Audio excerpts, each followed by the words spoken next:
Hello and welcome to Career Prep. My name is Matt Studebaker, and today we're going to talk about professional references. Before I dive into this, please make sure to like and subscribe so that way you're not missing out on any future content, as well as it gives you a great reference to find the content that's already been here. So let's dive into professional references. So a reference essentially is just someone that can speak about any one of these qualities, whether it's work history, skills, abilities, or work style. Okay. And there is a hierarchy to references as matters of importance, specifically in the field of recruiting. Okay. So the best uh, references to have professionally are employment references. These are either people that you have worked with, or more specifically, people who have worked over you or supervised you, which are the best. And they can speak to all of these things, which is why you want to have those types of references. Professional references could be people that know you and you've been networking with and have a relationship with. They just maybe haven't worked with you, and so they may have that drawback. Academic references would be like having like a professor or a lecturer like myself as a reference. So maybe I have like an in-classroom setting where I've been able to see you work in regards to submitting homework. But obviously I can't fire you if you don't show up to class. I can fail you, but like it's a little bit different there. It's a bit more lax than an actual job. And so it does have drawbacks there, but it can be helpful. And then lastly, a personal reference. Personal references, as you'll see in just a second, the problem is that they are pretty biased. But I mean, you need to start from somewhere. You got to get something. Okay. So make sure you can speak when you're wanting to choose somebody as a reference. Make sure you get somebody that can speak honestly and objectively about you. We don't want somebody that's going to be way too flamboyant and speaking up too much or too biased about it. Okay, it may raise some flags with us. So just make sure you're watching out for that.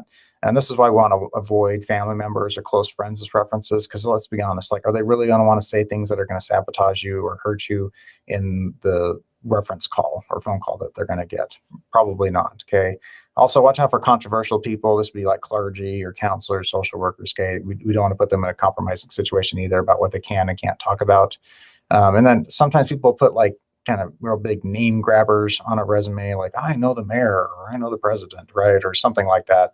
And they may know you, but like they can't really speak to any of these qualities here about your work history, skills, ability, work style, and it just makes it a useless reference. So just be careful there.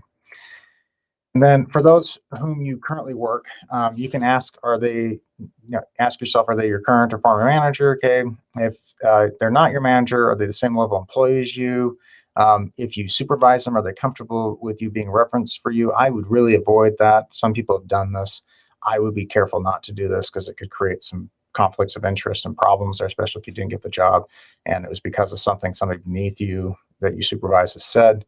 But one thing you do want to be careful about is making sure that you can actually have references at places you currently work with people that currently work there, because some companies do have policy in place that prevent this to prevent what I just talked about, potential workplace harassment. And so for those that you aren't currently working with, you can ask yourself this, like, are you in regular contact with this person at least 7 times a year? If not, should probably need to start doing that. Does the potential reference know that you're in your current job or what you want to do in your current job? Have they ever worked closely with them before on any kind of projects or things like that? This could be helpful. And then you can also look into were they ever your supervisor or in a position to critique your work? And did you ever work close enough with them that they got to know your abilities well enough? Okay.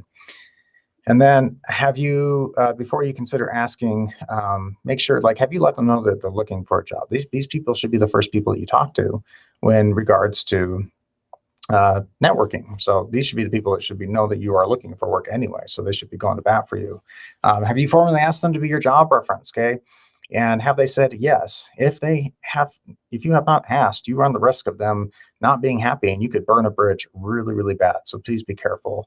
Is this person easily reachable by email or phone? If so, or if not, you need to designate which avenue is the best way to actually reach this person.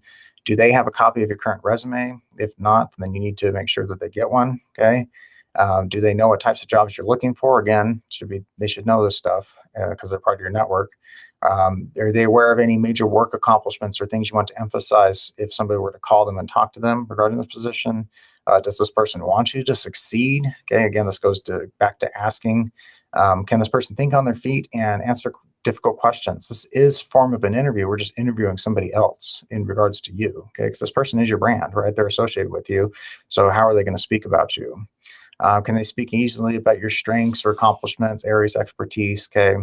And do you feel confident about this person speaking about you? All things you should be asking about. You can ask in person for someone to be a reference by phone, or like writing an email or something like that. I prefer the phone. It's just more confident, especially if you have a relationship with people. Why do you have to worry about asking them? Unless you don't have a way to get a hold of them, then you can go about like shooting them an email or connecting with them on LinkedIn, just because you have lost some form of contact with them.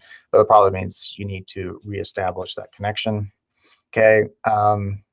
So you want to make sure in preparation that you contact your reference and give them the name of the potential employer that you're going to be applying for, and then get their permission to hand out their phone number. I know if you've given it before, I always follow up and just say, hey, is it okay if I put you down for reference again? I know it was okay before.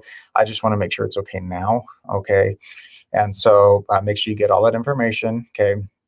Find out if the reference would prefer to be contacted at work or home. That way you get like the correct contact information, because especially if it's like right now with COVID, a lot of people working from home, they don't have access to the work phones anymore. So you want to make sure you're getting the updated information and find out like the best times to reach them during the day. And you can include that into your reference page. And also this is helpful because you're going through and you're making sure all the information is updated. You can find out if things have changed, especially if like maybe you're applying for a job at this place and this person probably isn't the best reference because of negative experiences there with people you're trying to work with. So it'd be good to know that ahead of time, and your reference should be willing to tell you that information.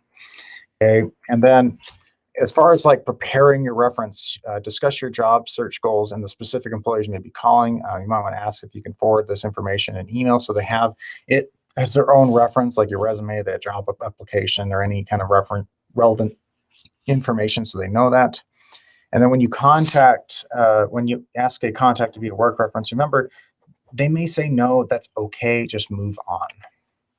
So this is kind of how they can look. So you can see here, you make sure that the letterhead is the same as the one on your resume and cover letter. But you can see here, like I've got the name of the person. I've got the title, company that they have. I've got their contact information. You can include the address. It's not critical, but you can include the address.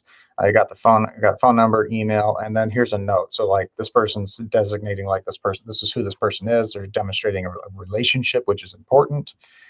So make sure you have that in there. Or if you like the preferred is email, you would write preferred mode of contact here. Okay, so you can see it again. They've got relationship stated. Relationship matters. This tells me if it's an employment reference, professional reference, academic, or personal. Okay, so then you can understand who this person is, maybe what projects that they worked on with you. And here's a much simpler form of that relationship status. And they've got the contact information listed here. Okay, and just make sure that you are aware of who you're putting down, and that you have and the information you can find online. Because if I can do a search too as a recruiter and research these people, which I most likely will do, and if I see stuff that's questionable, this may be impacting your ability to get the jobs. You want to make sure that these people are professional, both in person and online. I always send a thank you note to them. I'll handwrite it, but I'm old fashioned. You can always send an email, or you can take them out to lunch, or you can give them like a gift or something. They're helping you get a job. So just, make sure that you're going above and beyond to maintain that relationship and just express gratitude. Okay. Let them know that you got the job. First of all, I'll sometimes be a reference for people and never hear back whether or not I got the job. So please just make sure that you're letting them know so that way they know. And with that said, that's it for this video. Thank you. And we will talk to you later.